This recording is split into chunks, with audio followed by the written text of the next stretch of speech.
నమస్తే. నేను doctor MSS Mukherjee కార్డియాలజిస్ట్‌ని. ఇప్పుడు నేను పల్స్ హార్ట్ సూపర్ స్పెషాలిటీ హాస్పిటల్‌లో సీనియర్ కార్డియాలజిస్ట్‌గా పనిచేస్తున్నాను. ఇప్పుడు మనకి చాలామంది పేషెంట్లు వచ్చి ఒకటే ఒక సమస్య ఏమి అడుగుతున్నారంటే, బాగా లావుగా ఉండి, కొలెస్ట్రాల్ అధికంగా ఉండి, అలా హార్ట్ అటాక్ వచ్చి చనిపోయిన వాళ్ళని చూస్తున్నాం గానీ, ఈ మధ్య సన్నగా ఉండి, తక్కువ వయసులోనే అకస్మాత్తుగా చనిపోవడానికి కారణాలేంటి? అది అంటే కొలెస్ట్రాల్ ఎక్కువున్నా, తక్కువున్నా హార్ట్ అటాక్‌లు వస్తున్నాయనా? అసలు కొలెస్ట్రాల్‌కి, హార్ట్‌కి రిలేషన్ ఏంటి అని అడుగుతున్నారు.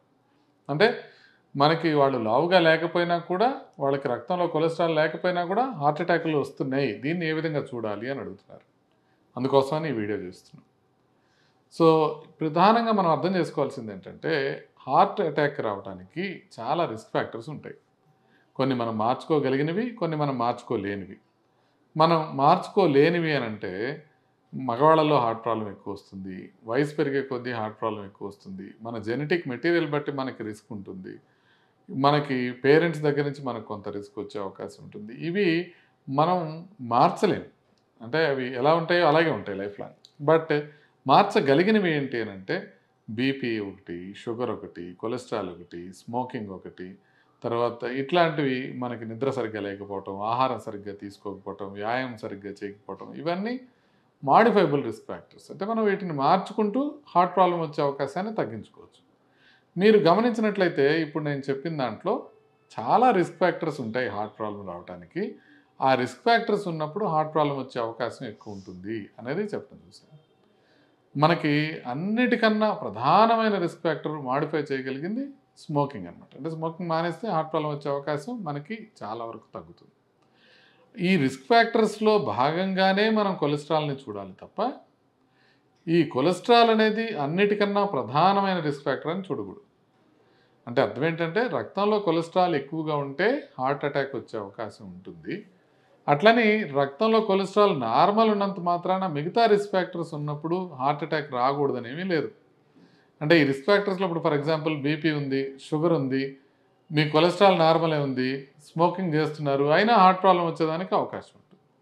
అదేవిధంగా ఊబకాయం ఉంది, బీపీ ఎక్కువగా ఉంది, షుగర్ ఎక్కువగా ఉంది, కానీ కొలెస్ట్రాల్ నార్మలే ఉంది, అయినా హార్ట్ ప్రాబ్లమ్ వచ్చే అవకాశం ఉంటుంది. అసలు ఇవేమీ లేవు, మానసిక ఒత్తిడి అధికంగా ఉంది, సన్నగానే ఉన్నారు, షుగర్ ఉంది, సిగరెట్లు తాగుతున్నారు, హార్ట్ ప్రాబ్లమ్ వచ్చేదానికి అవకాశం ఉంది. అంటే ఈ రిస్క్ ఫ్యాక్టర్ కాంబినేషన్‌లో ఏ కాంబినేషన్‌లో రిస్క్ ఫ్యాక్టర్స్ ఉన్నా కూడా హార్ట్ ప్రాబ్లమ్ వచ్చే అవకాశం ఉంటుంది. అయితే మనకి కొలెస్ట్రాల్ అనేది ఒక రిస్క్ ఫ్యాక్టర్ మాత్రమే. ఇప్పుడు హార్ట్ అటాక్ వచ్చిన వాళ్ళందరిలో కొలెస్ట్రాల్ మనం టెస్ట్ చేసుకుంటూ పోయామనుకోండి, అందరికీ కొలెస్ట్రాల్ అధికంగా ఉండదు. ఇది చెప్పేటప్పుడు మనం ఇంకొక విషయం ఏం గమనించాలంటే, రక్తంలో ఉండే కొలెస్ట్రాల్ వేరు, రక్తనాళంలో డిపాజిట్ అయ్యే కొలెస్ట్రాల్ వేరు. అంటే రక్తంలో కొలెస్ట్రాల్ అధికంగా ఉంటే మనకి కొలెస్ట్రాల్ ఎక్కువ ఉందని చెప్తాం. అదే మనకి బ్లాక్స్ ఎప్పుడొస్తాయి? రక్తనాళంలో కొలెస్ట్రాల్ డిపాజిట్ అవుతూ ఉంటే మనకి బ్లాక్స్ వస్తాయి. సో, ఈ రక్తనాళంలో ఎంత కొలెస్ట్రాల్ డిపాజిట్ అవుతుంది అనే విషయం కేవలం రక్తంలో ఉండే కొలెస్ట్రాల్ పైనే కాకుండా, ఇక మిగతా ఫ్యాక్టర్స్ పైన కూడా ఆధారపడి ఉంటుంది. అంటే మిగతా ఫ్యాక్టర్స్ ఏంటి? బీపీ, షుగరు, స్మోకింగ్ ఇట్లాంటి వాటి వల్ల కూడా ఈ రక్తంలో ఉండే కొలెస్ట్రాల్ నార్మల్ ఉన్నప్పటికీ కూడా రక్తనాళంలో కొలెస్ట్రాల్ డిపాజిట్ అవుతుంటుంది. అందుకనే మీరు కొలెస్ట్రాల్ టెస్ట్ చేయించుకోవాలి. కొలెస్ట్రాల్ ఎక్కువగా ఉంటే ట్రీట్మెంట్ తీసుకోవాలి. కానీ అది ఒక్కటే గుండె జబ్బు రావడానికి రిస్క్ ఫ్యాక్టర్ కాదు. కొలెస్ట్రాల్ నార్మల్‌గా ఉన్నంత మాత్రాన గుండె జబ్బు ఎందుకు వచ్చింది అని అనుకోవడానికి వీల్లేదు. ఫర్ ఎగ్జాంపుల్ షుగర్ లేకుండా కూడా హార్ట్ ప్రాబ్లమ్స్ వస్తున్నాయి కదా! మనమేం ఆశ్చర్యపోవట్లేదు కదా! షుగర్ ఉంటేనే వస్తున్నాయా? లేకుండా కూడా వస్తున్నాయి కదా! అంటే ఈ రిస్క్ ఫ్యాక్టర్స్‌లో ఏదైనా ఒక రిస్క్ ఫ్యాక్టర్ ఉన్నా లేకపోయినా మొత్తం రిస్క్ ఫ్యాక్టర్స్‌లో కొన్ని కాంబినేషన్స్ వలన ఎస్పెషల్లీ జెనెటిక్, స్మోకింగు, డయాబెటిసు, హైపర్‌టెన్షను ఇట్లా మనకి అనేకానేక కారణాల కలయిక వలన మనకి హార్ట్ ప్రాబ్లమ్ వస్తుంది. అయితే వీటిలో ఏ ఒక్కటి లేదా ఏ కాంబినేషను ఉన్నా కూడా మనకొచ్చే అవకాశం ఉంటుంది కాబట్టి మనం తగ్గించుకోగలిగిన రిస్క్ ఫ్యాక్టర్స్‌ని మనం తగ్గించుకోవాలి. అంటే స్మోకింగ్ మానేయటం, షుగర్ కంట్రోల్‌లో పెట్టుకోవడం, బీపీ కంట్రోల్ పెట్టుకోవడం, కొలెస్ట్రాల్‌ని టెస్ట్ చేసుకొని కంట్రోల్ పెట్టుకోవడం, అట్లాగే మనకి ఊబకాయం ఉంటే తగ్గించుకోవడం, మానసిక ఒత్తిడి ఉంటే తగ్గించుకోవటం, వ్యాయామం సరిగ్గా చేయకపోతే చేయటం, నిద్ర సరిగ్గా పోకపోతే నిద్ర సరిగ్గా పోవటం, ఆహారపు అలవాట్లు మార్చుకొని కొంచెం హెల్తీ లైఫ్ స్టైల్‌తో మనం ఉన్నట్లయితే మనకి హార్ట్ ప్రాబ్లం వచ్చే అవకాశం తగ్గుతుంది. అయితే ఇంకొక ఇష్యూ ఏముందంటే హార్ట్ అటాక్‌తో పాటుగా కార్డియాక్ అరెస్ట్ అనేది మనం చూస్తున్నాం. అంటే నిన్ననే పెళ్ళిలో ఒక అబ్బాయి పెళ్ళిలో కాదు గణేష్ జ ఉత్సవాల్లో డాన్స్ ఏస్తూ సడెన్‌గా పడి చనిపోవటం అనేది చూసాం. అట్లాంటివి చాలా వరకు జరుగుతూ ఉన్నాయి. ఇవేం జరగొచ్చు అంటే ఒకటి కార్డియాక్ అరెస్ట్ అంటే సడెన్‌గా గుండె ఆగిపోవడం. అలా గుండె ఆగిపోవడానికి అనేక కారణాలుంటాయి. దాంట్లో ప్రధానమైన కారణం గుండెపోటు. అంటే గుండెపోటు వచ్చిన మొదటి క్షణాల్లో లేకపోతే మొదటి గంటల్లో మనకి కార్డియాక్ అరెస్ట్ అవ్వడానికి, గుండె ఆగిపోవడానికి అవకాశం ఉంటుంది. తారకరత్న గారి విషయంలో జరిగింది అదే. గుండెపోటు రావడం, ఆ తర్వాత గుండె అరెస్ట్ అయిపోవడం. అరెస్ట్ అయిపోవడం అంటే గుండె ఆగిపోవడం. సో, ఇలా మనకు జరుగుతున్నాయి గానీ, కొంతమంది పిల్లల్లో హార్ట్ అటాకులు లేకుండానే కార్డియాక్ అరెస్ట్ వచ్చే కొన్ని కండిషన్స్ ఉంటాయి. వీటిని రేర్ కండిషన్స్ అని పిలుస్తాం. హైపర్ట్రోఫిక్ అబ్స్ట్రక్టివ్ కార్డియోమయోపతి అని, బ్రుగాడా సిండ్రోమ్ అని, లాంగ్ క్యూటీ సిండ్రోమ్ అని, క్యాటకోమలర్జిక్ పాలిమార్ఫిక్ వెంట్రికులర్ టెకికార్డియా అని సీపీవీటీ అంటారు. అలాంటివి.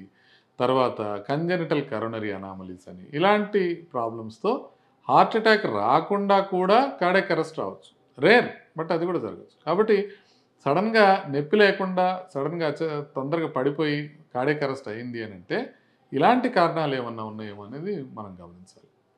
సో, ఇంకొక విషయం ఏంటంటే మనం గమనించాల్సింది హార్ట్ అటాక్ వచ్చిన వాళ్ళకి, కార్డియాక్ అరెస్ట్ వచ్చిన వాళ్ళకి తేడా ఎలాగంటే హార్ట్ అటాక్ వచ్చిన వాళ్ళు నొప్పి అని చెప్తుంటారు, మాట్లాడుతుంటారు మీతోనే హాస్పిటల్‌కి వెళ్ళటానికి ఉద్యుక్తులవుతా ఉంటారు. కార్డియాక్ అరెస్ట్ వచ్చిన వాళ్ళు పడిపోయి ఉంటారు. వాళ్ళకి స్పృహ ఉండదు. కార్డియాక్ అరెస్ట్ అంటే ఇంక కంప్లీట్‌గా పడిపోయి ఇంక చనిపోవడానికి రెడీగా ఉన్నారని. సో, ఈ రెండిటికి మనం ఎందుకు వ్యత్యాసం తెలుసుకోవాలంటే హార్ట్ అటాక్ వస్తే ఇమ్మీడియేట్‌గా హాస్పిటల్‌కి వెళ్ళాలి. కార్డియాక్ అరెస్ట్ వస్తే ఇమ్మీడియేట్‌గా సీపీఆర్ చేయాలి. ఇప్పుడు మనకి నిన్న గణేష్ ఉత్సవాల్లో డాన్స్ ఏస్తూ పడిపోయిన వాళ్ళకి గానియండి, ఇదే విధంగా ఎక్కడైనా జిమ్‌లో పడిపోయిన వాళ్ళకి గానియండి, ఇమ్మీడియేట్‌గా కొలాప్స్ అవుతున్న టైంలో మనం సీపీఆర్ గనక చేయగలిగితే వాళ్ళలో కొంతమంది ఖచ్చితంగా సర్వైవ్ అవ్వడానికి ఛాన్సెస్ ఉంటాయి. సో, అలా సీపీఆర్ చేస్తూ వాళ్ళని మనం హాస్పిటల్‌కి తీసుకెళ్ళాలి. అదే గుండెపోటు వచ్చింది, కార్డియాక్ అరెస్ట్ రాలేదు అనంటే వీళ్ళు నొప్పి ఉందని చెప్తున్నారు కాబట్టి వీళ్ళని డైరెక్ట్‌గా అంబులెన్స్‌లో గానీ, కార్‌లో గానీ ఇమ్మీడియేట్‌గా హాస్పిటల్‌కి రీచ్ అయిపోవడం మంచిది. ఎందుకంటే ఒకవేళ కార్డియాక్ అరెస్ట్ వస్తే అక్కడ కాపాడటానికి డాక్టర్స్ ప్రయత్నం చేస్తారు కాబట్టి. సో, ఈ విధంగానండి మనం లావుగా ఉన్నా, సన్నగా ఉన్నా మనకి హార్ట్ అటాక్ రావడానికి కారణాలివి. అదేవిధంగా కొలెస్ట్రాల్ ఎక్కువున్నా, తక్కువున్నా కూడా మనకి రావచ్చు. అందుకనే సన్నగా ఉన్నవాళ్ళు మేము సన్నగా ఉన్నాం కదా! మనకింక టెస్ట్‌లెందుకు అనుకోవద్దు. సన్నగా ఉన్నవాళ్ళు ఒకసారి పరీక్షలు చేయించుకోండి. అదేవిధంగా లావుగా ఉన్నవాళ్ళు మీకు లావుగా ఉండటం ఒక డెఫినిట్‌గా రిస్క్ ఫ్యాక్టరే. దాంతో పాటుగా మిగతా ఏం రిస్క్ ఫ్యాక్టర్స్ ఉన్నాయనేది కూడా చూసుకొని మీరు అవి తగ్గించుకోవాల్సిన అవసరం ఉంటుంది. ఏదేమైనా సరే అందరూ పాటించాల్సిన జాగ్రత్తలు మాత్రం సేమ్ ఉంటాయి. అంటే మనకి అలవాట్లు మార్చుకోవటం, ఆహారం సరిగ్గా తీసుకోవటం, వ్యాయామం సరిగ్గా చేయటం, మానసిక ఒత్తిడి తగ్గించుకోవటం ఇలాంటి జాగ్రత్తలన్నిటితో పాటుగా బీపీ, షుగర్, కొలెస్ట్రాల్ చెక్ చేసుకొని కంట్రోల్ పెట్టుకోవడం. ఇవి మనం అందరం చేయాల్సింది. అందుకనే భయపడాల్సిన అవసరం ఏం లేదు.